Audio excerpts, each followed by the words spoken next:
Another must-see slate of games in Week 3 of the Texas high school football season. These are the picks.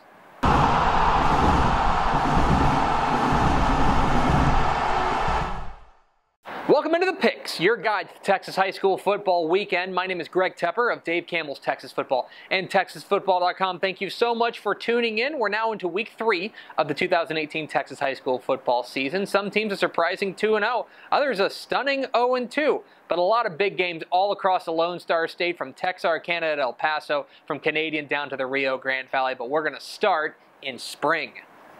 7 o'clock Thursday at Leonard George Stadium in Spring. It's a must-see Houston area slugfest as the Galena Park North Shore Mustangs take on the Spring Westfield Mustangs. What are the keys to this matchup? Well, key number 1, 24. That's how many points I think are going to win this game. You've got two defenses that are hitting on all cylinders right now. We knew North Shore's defense was going to be very good with their defensive lineman, Tony Bradford, and the same goes for Westfield. Their traditionally strong defense has a fantastic playmaker in Dylan Peavy. So, which offense can find that breakthrough? Which offense can get to that magic number of 24 points?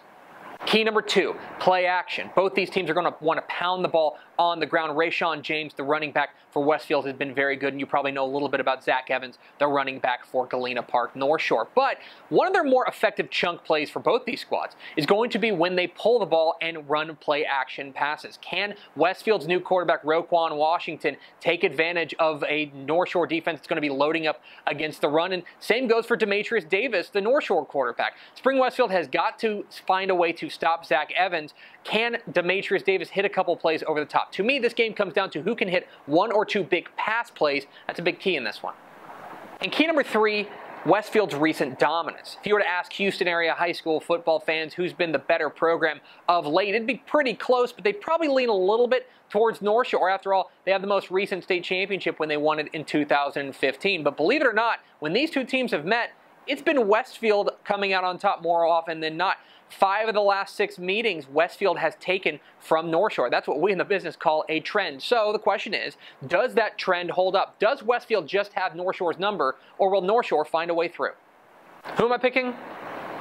I'm going with North Shore. I think Demetrius Davis has really added an element to this offense that we knew was going to be very good with Zach Evans. Now they've got the run and the pass. That's pretty dangerous and difficult to stop, not to mention that North Shore defense. Terrence Gibson being out for Westfield, their quarterback, I think is a bit of a blow. I do think Roquan Washington, if he can hit a couple of these big play-action chunk plays, has a chance to keep Westfield in this. But for now, I think North Shore brings home the win. Let's stay in Southeast Texas. 7:30 p.m. Friday night at Dan R. Hook Stadium in Orange. It's a 3A versus 4A clash as the Newton Eagles take on the West Orange Stark Mustangs. What are the keys to this matchup? Well, key number 1, Chain Gang versus Purple Power. And yeah, this is the matchup we're all here to see. The West Orange Stark defense, the Chain Gang, they at this point need no introduction. They are one of the most dominant units in the state at any level, year in and year out. Tashawn Teal is the new face of this defense, and they are fearsome. Now they're going up against one of the most explosive offenses at any level in the state for this Newton offense. When you talk about Darwin Barlow and their outstanding quarterback Josh Foster, this team is absolutely loaded. So look, this is strength on strength. This is what everybody wants to see. What happens when the Newton offense takes aim at the West Orange Stark defense?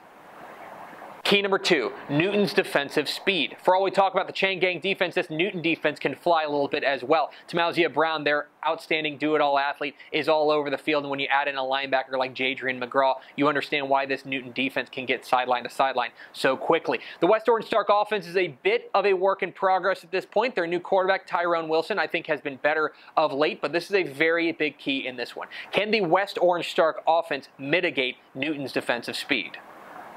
And key number 3, everything outside the lines. I think there's a lot of different factors that play into this game that won't happen on the field. First and foremost, full disclosure, we're recording this on Tuesday afternoon, and with rain closing in on the Golden Triangle, there have been rumblings that this game could be moved to Port Neches Groves. Does that have a factor in this game? But the other side of this is kind of a mental one. So these are two of the most dominant programs in the Golden Triangle. West Orange Stark has long been the golden boy of that part of the state. And for two of the best teams in that area, they haven't played each other all that much. But when they have, West Orange Stark has dominated. They are 7-1 all time against Newton.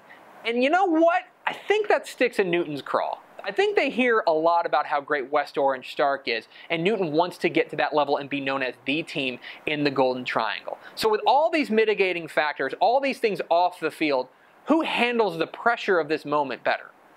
Who am I picking?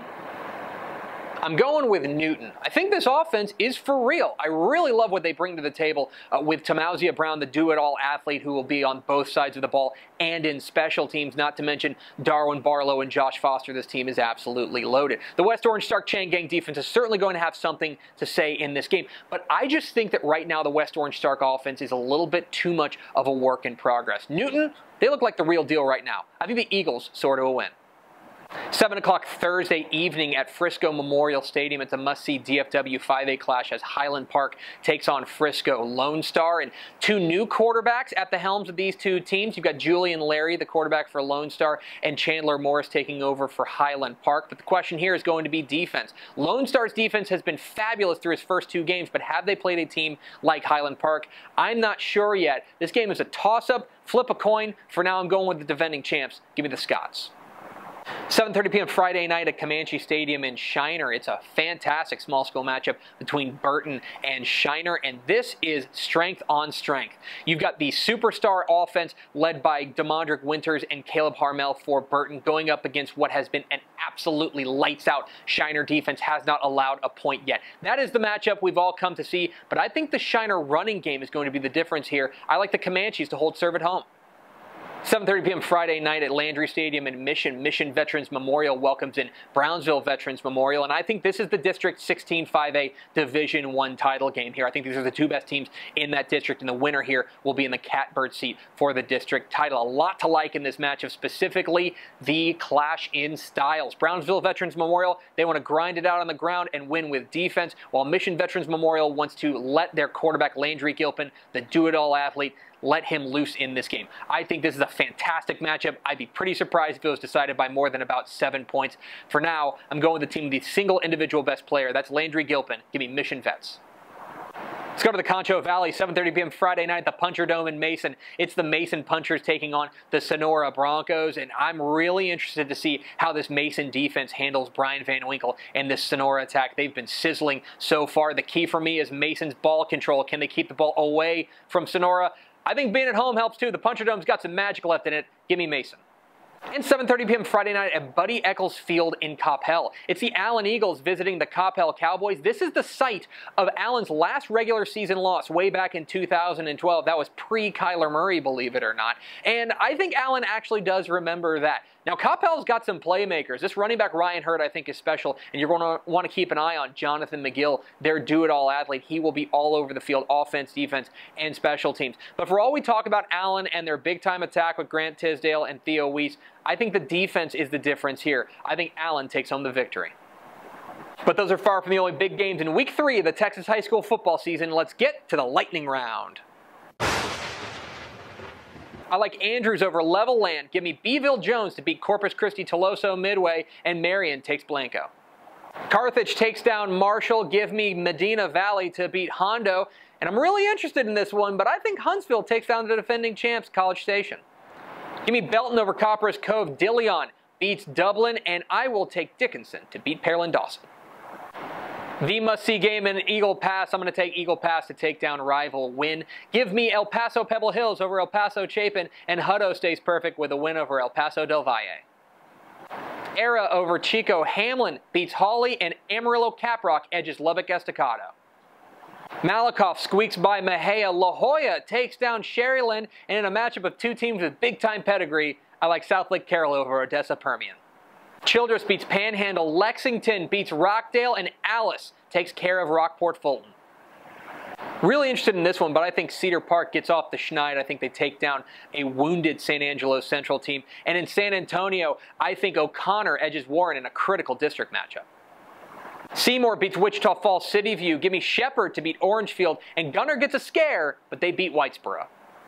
Holiday stays perfect with a win over Windthorst, and in our six-man game of the week, I like Garden City over Balmorhea.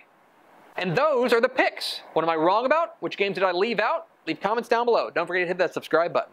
Follow us on Twitter at DCTF. Like us on Facebook, facebook.com/Dave Campbell's. Follow us on Instagram, instagram.com/Dave Campbell's. And, of course, see us at TexasFootball.com. Thanks for watching. Enjoy Week 3 of the Texas high school football season. We'll see you.